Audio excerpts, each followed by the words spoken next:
vast plain of North India is the cockpit of the Indian Empire. Countless battles have been fought for the possession of this barren land, the gateway to the riches of the south. At Delhi, excessive cities have been built by conquering invaders. Each has fallen into disuse and decay. But there's an ancient legend in the Hindustan that the ninth city will endure and will rule forever. These cities of the early conquerors are now a huddle of impressive ruins. Not until the Emperor Babur swept down with the sword of Islam from the north did a foreign power become a force in Hindu India.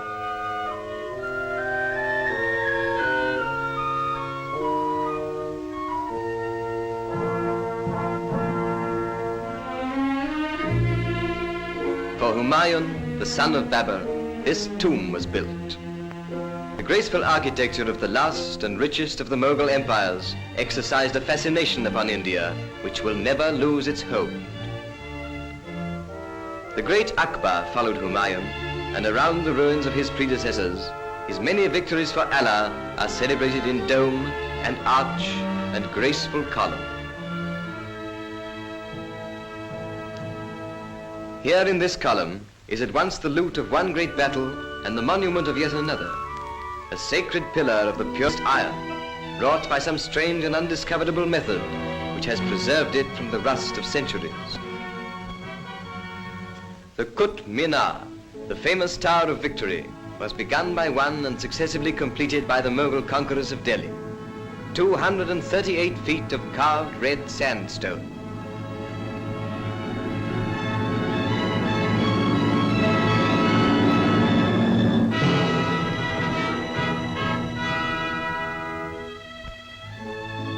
The great mosque of the Mughals, the greatest in all India, center of the native city of Delhi of today, commemorates the vast Mohammedan invasion from Baluchistan.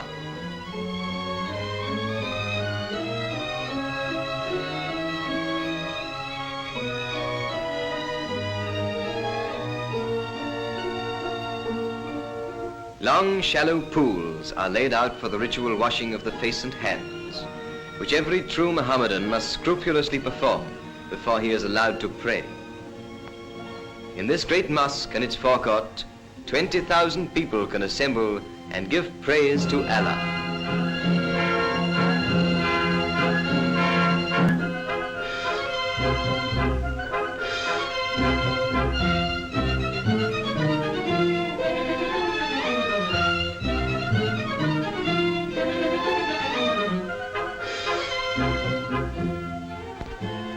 More beautiful but smaller is the Pearl Mosque, pinnacle of Mughal art in Delhi. Only a little less renowned than the famous Taj Mahal, built by the beauty-loving Shah Jahan as a memorial to his wife. Pacified by the victorious wars of Akbar, Delhi and the Hindustan now entered upon the richest period of their ancient culture under Akbar's son, the royal Shah Jahan. The Delhi of that time, the era of the greatest Persian poets, became enchanted by the love of beauty for itself alone. The palace of Old Delhi was athrong with men and women of high caste.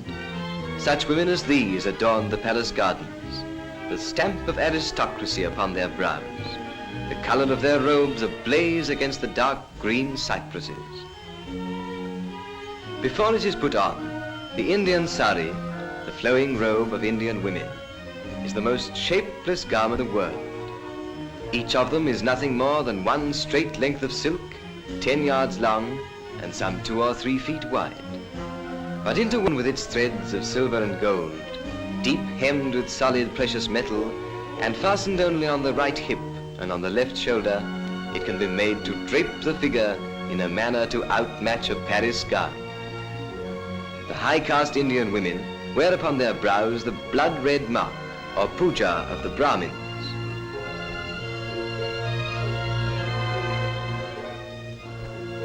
Under Shah Jahan, who caused the marble of his palace walls to be inlaid with semi-precious stones, with sardonyx, cornelian, chalcedony and chrysoprase, the pursuit of happiness became expressed in languor, enervating Hindustan until the highest form of living was to watch the changing shapeliness of passing clouds.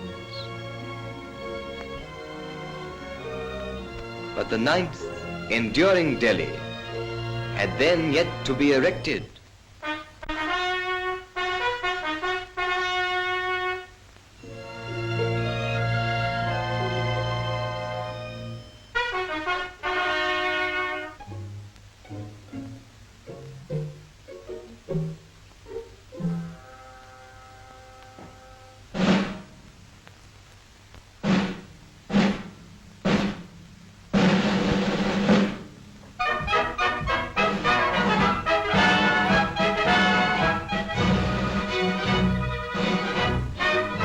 Under combined British and Indian rule, a new Delhi has arisen.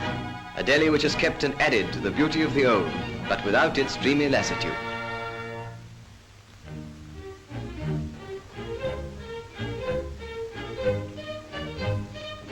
Connaught Place, the business centre of the modern Delhi, brings a new grace to the wilderness of northern India. The British, with their national love of lawns and flowers, have taught the Indians to lay out an entire with the beauty once confined to tombs and temples and to palace gardens.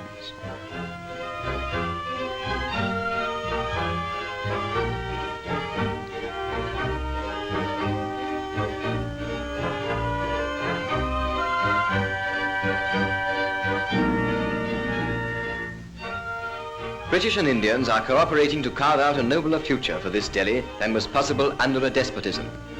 In this, the magnificent House of Assembly, British, Muslims and Hindus combine in governing. The spirit of the new and vital Delhi is externalized in a new style of architecture, deriving its inspiration not from one tradition but from two, molding the culture of two continents into a third. Where once water was a luxury and the profusion of it the prerogative of princes, there are giant fountains in the public squares.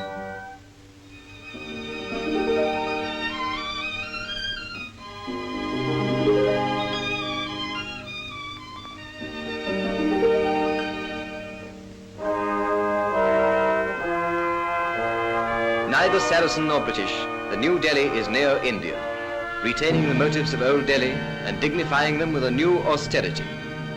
Yet the lilting grace that made the beautiful, the almost effeminate Pearl Mosque, has softened the austere geometry of modern architecture. The new Delhi is dynamic, but no less inspiring than the old.